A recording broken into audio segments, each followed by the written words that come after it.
Kasado na po ngayong araw ang investigasyon ng Senate Committee on Foreign Relations na pinamumunuan ni Senador Amy Marcos.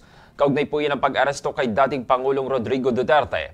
Layon po ng pagdinig na linawin ang papel ng International Criminal Court or ICC, Interpol at iba pang ahensya ng gobyerno sa insidente, pati na rin ang pagsunod sa due process at legal rights ni Duterte.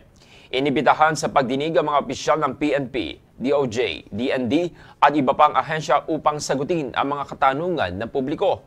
Samantala, umaasa naman si Senate President Francis Chis Escudero na ang investigasyon ay magsisilbing daan sa pagkakaisa at hindi makadadagdag sa hidwaan sa bansa.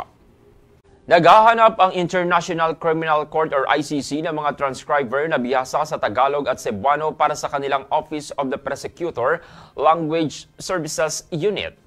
Ayon po sa job posting ng ICC, noong Enero 28, ang posisyon ay para sa mga individual contractor sa short-term basis.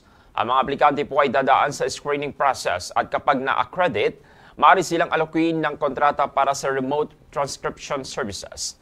Bagamat wala pang direktang koneksyon sa kasong isinampa laban kay dating Pangulong Rodrigo Duterte, napansin naman ang timing ng job opening. Nakasabay ng aplikasyon ng ICC prosecutor noong Pebrero para sa arrest warrant ng dating Pangulo kaugnay ng war on drugs. Ang buong detalye naman ng aplikasyon ay makikita sa opisyal na website ng ICC. Samantala sa iba pang balita, nilinaw naman po ng Armed Forces of the Philippines or AFP na hindi ito naglabas ng anumang kautusan na humahadlang sa kalayaan ng pagpapahayag ng mga sibilyan kabilang ang pamilya ng mga sundalo sa social media. Ayon po sa AFP, ang kamakailang pagbisita ng kanilang chief of staff sa iba't ibang unit ng militar ay nakatuon sa pagpapalakas ng profesionalismo, disiplina at misyon ng mga tauhan. Pinanghahawakan din ng AFP ang karapatan ng lahat ng malayang pagpapahayag, ngunit hinihikayat ang responsableng paggamit ng social media upang labanan ang disinformation. Inilabas ang pahayag matapos kumalat sa Facebook ang isang umano'y memo na nagsasabing pinapalalahanan ng mga sundalo at kanilang pamilya na iwasang magkomento sa political situation ng bansa. Malabong matapos ang Metro Manila Subway Project sa loob ng termino ni Pangulong Bongbong Marcos sa 2028. Ayon niyan mismo kay DOTR Secretary Vince Dizon. Sa isang panayam nitong Miyerkules, sinabi po ni Dizon na ang issue sa right-of-way ang dahilan ng pagkakaantala ng proyekto na natuklasan lamang niya nang maupo sa pwesto. Dahil sa maraming delay, posibleng umabot pa sa 2032 ang partial operations at maswerte na kung may isang istasyong matatapos sa ilalim naman ng kasalukuyang administrasyon. Mawawalan po ng kuryente sa lahat ng bayan na sakop ng Batalik 1 sa Marso 28, Biyernes, mula alas 8 ng umaga hanggang alas 8 ng gabi dahil po yan sa maintenance work ng National Grid Corporation of the Philippines or NGCP.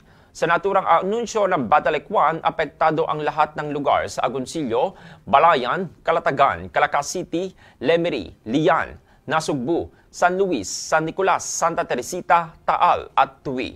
Ayon po sa NGCP, ang power interruption ay dahil po yan sa pagsasagawa ng preventive at corrective maintenance, pagtatayo ng poste at paglalagay ng meter conductor cover.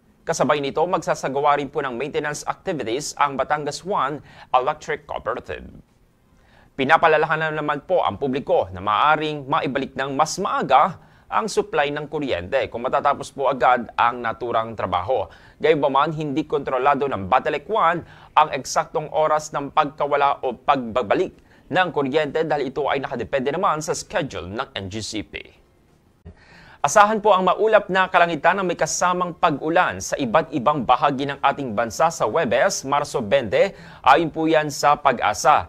Dahil po sa Northeast Monsoon o yung amihan, makakaranas po ng maulap na papawirin at pag-ulan ang parte po ng Cagayan Valley, Apayao, Aurora, Quezon at Bicol Region. Samantala, bahagyang maulap naman hanggang sa maulap na kalangitan na may mga mahihinang mga pag-ulan ang mararanasan sa parte po ng Metro Manila at iba pang bahagi ng Luzon. Samantala, ang shearline naman po ay magdudulot yan ng madalas na mga pag-ulan at posibleng thunderstorm sa parte po ng Visayas, Caraga, Sorsogon at Masbate.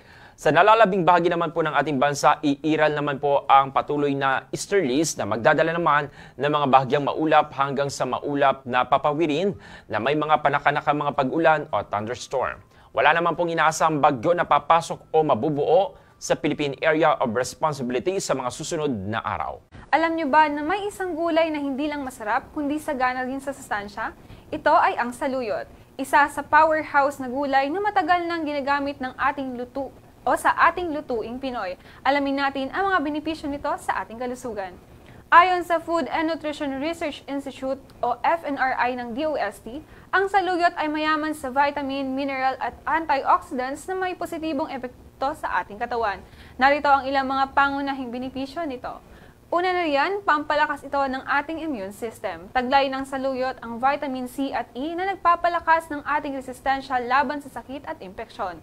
Ayon sa National Institute of Health o NIH, ang vitamin C ay tumutulong sa produksyon ng white blood cells na lumalaban sa bakterya at virus. Pampaganda din ito ng ating balat at buhok. Dahil sa mataas na collagen content ng saluyot, ito ay nakakatulong sa pagpapakinis ng balat at pagpapatibay ng buhok. Ang collagen ay mahalaga sa pagpapanatili ng elasticity ng balat, kaya naman nakakatulong ito upang maiwasan ang maagang pagkulubot. Maliban dyan, pangontra din ito sa constipation at iba pang problema sa tiyan. Mayaman ang saluyot sa dietary fiber na tumutulong sa mas maayos sa pagtunaw ng pagkain at pag-iwas sa constipation. Ayon sa Harvard T.H. Chan School of Public Health, ang fiber ay mahalaga sa kalusugan ng bituka at maaaring makabawas sa panganib ng colon cancer.